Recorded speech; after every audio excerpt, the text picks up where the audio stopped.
بسم اللہ الرحمن الرحیم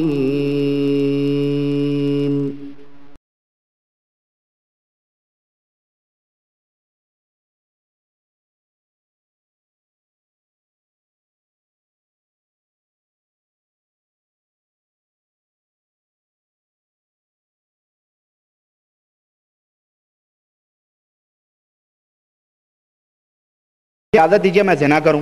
صحابہ کرام نے ڈانٹا۔ آپ صلی اللہ علیہ وسلم نے کہا کیا تو اپنی ماں سے زنا کرے گا، اپنی خالہ سے زنا کرے گا، اپنی بہن سے زنا کرے گا، اپنی بیٹی سے زنا کرے گا؟ کہا نہیں نہیں نہیں نہیں نہیں۔ تو آپ نے کہا کہ جس سے تو زنا کرنا چاہتا ہے وہ بھی تو کسی کی بہن، کسی کی ماں، کسی کی خالہ، کسی کی بیٹی ہوگی۔ کہا اللہ کے نبی خلاص میرا دل مطمئن ہو گیا۔ المہم یہاں دربار نانوتوی یا دربار رشیدی میں، یا شاید قاسم نانوتوی ہیں یہ، ان کے دربار میں باقاعدہ اقرار ہو رہا ہے، بلکہ ہماری دل جوئی فرمائی۔ اس مخصوص بے تکلفی کے آثار اب مجھ پر ظاہر ہونے شروع ہوئے۔ میں ایک دن تنگ آ گیا محبت عشق میں، اور دل میں سوچنے لگا کہ یہ محبت میری رگو پے میں سرایت کر گئی، مجھے تمام کاموں سے بیکار کر دیا، کیا کروں، کہاں جاؤں؟ آخر عاجز آ کر دوڑا ہوا حضرت کی خدمت میں پہنچا اور عرض کیا کہ حضرت للہ میری مدد کیجئے، میں تنگ آ گیا ہوں اور جو ہے عاجز ہو چکا ہوں، ایسی دعا فرما دیجئے کہ اس لڑکے کا خیال تک میرے دل سے مٹ جائے۔ تو ہنس کر فرمایا کہ بس مولوی صاحب کیا تھک گئے؟ بس جوش ختم ہو گیا؟ معاملہ غالباً بڑا گہرا ہو چکا تھا، جوش کے ٹھنڈے ہونے کی بات تک آ گئی ہے۔ استغفر اللہ۔ میں سارے کام میں نے عرض کیا حضرت میں سارے کاموں سے بیکار ہو گیا، نکمہ ہو گیا، اب مجھ سے یہ برداشت نہیں ہو سکتا، اللہ کے لیے میری مدد کیجئے۔ فرمایا بہت اچھا، بعد مغرب نماز سے جب میں فارغ ہوا تو آپ موجود ہوں۔ میں نماز مغرب پڑھ کر چھتا والی مسجد میں بیٹھا رہا، حضرت صلاۃ الاوابین سے فارغ ہوئے تو آواز دی مولوی صاحب، میں نے عرض کیا حضرت حاضر ہوں، میں سامنے حاضر ہوا، بیٹھ گیا۔ فرمایا ہاتھ لاؤ، میں نے ہاتھ بڑھایا، میرا ہاتھ اپنے بائیں ہاتھ کی ہتھیلی پر رکھ کر میری ہتھیلی کو اپنی ہتھیلی سے اس طرح رگڑا جیسے بان بٹے جاتے ہیں، ہاں بان سمجھتے ہیں نا، رسی بٹی جاتی ہے۔ خدا کی قسم میں نے بالکل عیانن عین مانے آنکھ، اپنی آنکھوں سے کھلے طور پر کہتے ہیں حضرت میرے ہاتھ پر ہاتھ رگڑ رہے تھے اور میں کھلے آنکھوں کہاں پہنچا ہوا تھا؟ عرش کے نیچے پہنچا ہوا تھا۔ کہاں پہنچا ہوا تھا؟ عرش کے نیچے پہنچا ہوں، اور ہر چہار طرف سے نور اور روشنی نے میرا احاطہ کر لیا، مجھے گھیرے میں لیا ہے، گویا میں دربار الہی میں حاضر ہوں۔ میں اس وقت لرزاں ترساں تھا کہ ساری عمر مجھ پر یہ کپکٹی اور یہ کپکپی اور خوف طاری نہ ہوا تھا۔ میں پسینہ پسینہ ہو گیا اور بالکل خودی سے گزر گیا، اور حضرت برابر میری ہتھیلی پر اپنی ہتھیلی پھیر رہے۔ جب ہتھیلی پھیرنا بند فرمایا تو یہ حالت بھی ختم ہو گئی۔ ماشاءاللہ، یہ تو کوئی امریکہ کو بولے کہ خامخواہ تم اتنے راکٹ ٹوکٹ چاند پہ پہنچا رہے ہیں، تو عرش کے حجابات بھی اٹھ رہے ہیں جناب عالی، ہاتھ پہ صرف ہاتھ رگڑنے سے فیضان ہو رہا، عرش کے نیچے پہنچ رہا ہے یہ عاشق، لونڈے کا عاشق، لڑکے کا عاشق۔ ہاں فرمایا جاؤ، میں اٹھ کر چلا آیا، اور ایک دو دن کے بعد حضرت نے پوچھا مولوی صاحب کیا حال ہے؟ میں نے عرض کیا حضرت اس لڑکے کا تصور یا عشق تو کجا دل میں اس لڑکے کی گنجائش تک باقی نہیں رہی۔ فرمایا اللہ کا شکر ادا کرو،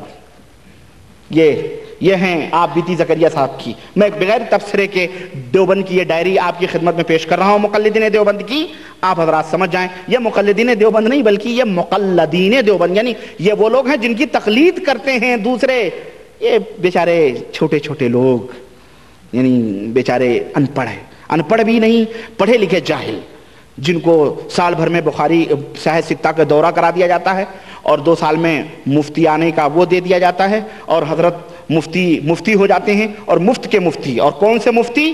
چلو مفتی کی بات آئی ہے، چلو ایک اور نمونہ دو، ایک نمونہ اور آپ کو میں بتاتا چلوں اس کتاب سے، لیکن چھوڑیں وقت نہیں ہے یار، بہرحال اتنا کافی ہے، واللہ بہت وقت ہے۔ مثال کے طور پہ کہتے ہیں علم کا فیضان، مثلا 308 صفحے میں، اسی کے بعد آپ دیکھیں کہتے ہیں حضرت مولانا محمد یعقوب صاحب نے ایک دفعہ چھتے کی مسجد میں فرمایا بھائی آج تو ہم صبح کی نماز میں مر جاتے، بس کچھ ہی کسر رہ گئی۔ عرض کیا گیا کیا حادثہ پیش آیا؟ فرمایا آج صبح کی نماز میں سورہ مزمل پڑھ رہا تھا، اچانک علوم کا یعنی علموں کا اتنا عظیم الشان دریا میرے دل کے اوپر گزرا کہ میں تحمل نہ کر سکا، اور قریب تھا کہ میری روح پرواز کر جائے، مگر وہ دریا جیسا کہ ایک دم آیا ویسا ہی نکلا چلا گیا، اس لیے میں بچ گیا۔ نماز کے بعد سنو، یہاں کفر چھپا ہوا ہے، نماز کے بعد جب میں نے غور کیا کہ یہ کیا معاملہ تھا تو پتا چلا کہ حضرت مولانا نانوتوی ان گھڑیوں میں میری طرف میرٹھ میں متوجہ ہوئے ہیں۔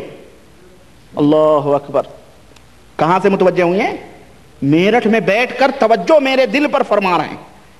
یہ کوئی برقی شعاعیں تھیں ریڈی جیسے آج کل چلتی نہیں کہ آپ یہاں مثلا ٹیپ دبا دیں یا ریڈیو دبائیں تو برقی لہریں آپ کو ریڈیو میں آوازیں پہنچا رہی ہیں. یہ باقاعدہ روحانی فیض تھا جو میرٹھ سے ہزاروں پردوں کو فاصلوں کو طے کر کے دلوں پہ ہو رہا تھا, اور یہ علم کا فیضان ان کے دل پہ ہو رہا تھا. استغفر اللہ.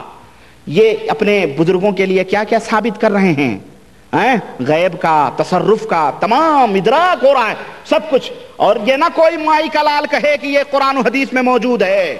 یہ قرآن و حدیث میں موجود نہیں ہے. اگر یہ قرآن و حدیث میں موجود ہوتا تو نبی کریم صلی اللہ علیہ وسلم کے دروازے پر بیٹھنے والے لوگ اصحاب صفہ نہ کہلاتے, آپ کے چبوترے کے پاس بیٹھ کے تعلیم حاصل کرنے نہ آتے.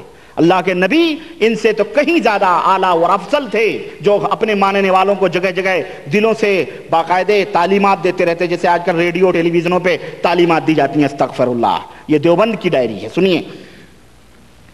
کہتے ہیں ایک اور سنیے, کہتے ہیں یہی مولانا یعقوب صاحب کے بڑے صاحبزادے معین الدین صاحب فرماتے تھے کہ ایک مرتبہ ہمارے نانوتا میں جاڑا بخار کی بہت کثرت ہوئی. سو جو شخص مولانا کی قبر سے جاڑا بخار کی وبا چلی تو جو شخص مولانا کی قبر سے مٹی لے جا کر باندھ لیتا اسے آرام ہو جاتا.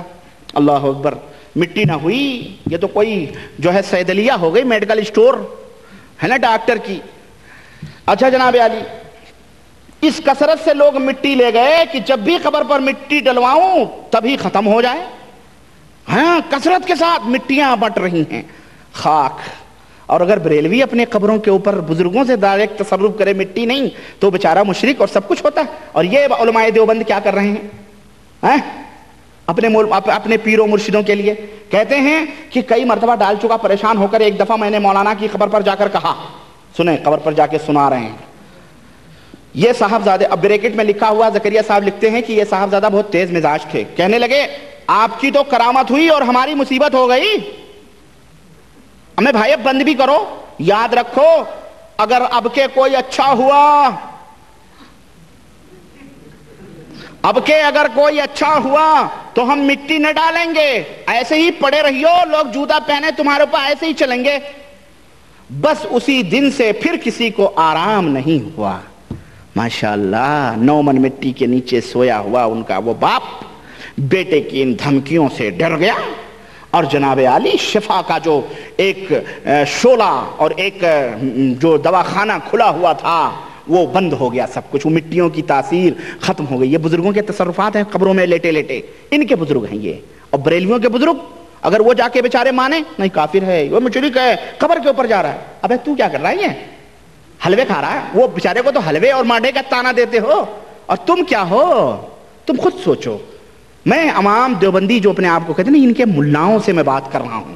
یہ ملے جو ہیں یہ انہوں نے کیا عقیدے ان کتابوں میں لکھے ہوئے ہیں. بس اسی دن سے پھر کسی کو آرام نہ ہوا. جیسے شہرت آرام کی ہوئی تھی ویسے ہی شہرت ہو گئی کہ آرام اب نہیں ہوتا, پھر لوگوں نے مٹی لے جانا بند کر دیا. خیر, یہ تو قبروں کے تصرفات ہیں. جبریل میکائیل اور سب کچھ امداد کے لیے آتے ہیں جناب عالی. اور باقاعدہ غریب نواز صاحب, شیخ عبد القادر خواجہ معین الدین چشتی, باقاعدہ 170 صفحے میں آپ دیکھیں, 170 صفحے میں دیکھیں شیخ معین الدین چشتی کو قبر میں بیٹھے بیٹھے اجمیر سے میرٹھ سہارنپور سب کچھ پتا ہو رہا ہے. یہ لکھتے ہیں کہ خواجہ معین الدین چشتی کہتے ہیں یعنی فقیر تھے, یہ فقیر اور غریب تھے, لیکن چونکہ سلسلہ چشتی تھا تو حضرت خواجہ معین الدین چشتی کیا ہوا, ان کو رات میں پتہ چل گیا خواجہ معین الدین چشتی کو کہ میرا مرید کیا ہے, وہ فقیر ہو گیا.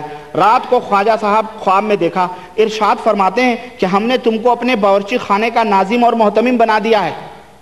اوہ, خواجہ صاحب اپنے باورچی خانے کا ان کو, علماء دیوبند کے اس فقیر کو کیا کر رہے ہیں. اللہ اکبر, اللہ اکبر.